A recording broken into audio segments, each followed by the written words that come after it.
farming rabbit কোনোবাই পুহিছে কিন্তু সেইটো এটা বহুত ভাল বিজনেছ হয় শহাপহু মাংস খাই পাইছে নে নাই খাই নে নাখায় কোনে কোনে খাইছে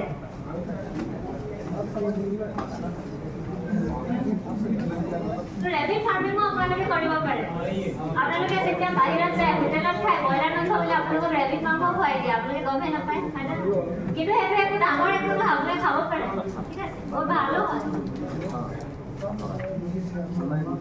So, एक हेक्टर में 300 रेबिट কৰিব পাৰে আৰু ৰেবিট এক্সট্ৰাটো বহুত ভাল হয় নাইট্ৰজেন ফসফৰাছ আৰু পটাছিয়াম যিকিটা আমাৰ বহুত ভাল সাৰ হয় মাটিৰ কাৰণে যেনেকৈ ছাগলীৰ গোবৰটো গৰুৰ গোবৰতকৈ বহুত ভাল হয় হয়নে নহয় তেনেকৈ ৰেবিটৰ সেইটো বহুত ভাল হয় তো এইটো ভাল হয় মানে তাত কি থাকে যেটো নাইট্ৰজেন ফসফৰাছ আৰু পটাছিয়াম যিটো আমাৰ মাটিটো বহুত সাৰুৱা কৰে সেইকাৰণে ভাল হয়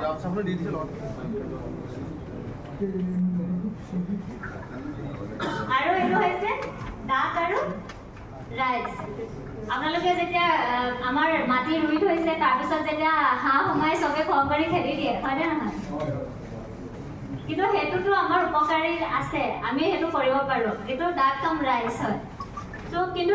যেতিয়া এইটো কেনেকৈ হয় যেতিয়া তাত কিছুমান পোক থাকে যেনেকৈ ধানত পোক লাগে এনেকুৱা হয়নে নহয় কিন্তু যদি তাত হাঁহ বা এনেকুৱা জেগাত তেতিয়া সিহঁতে পোকটো খাই দিয়ে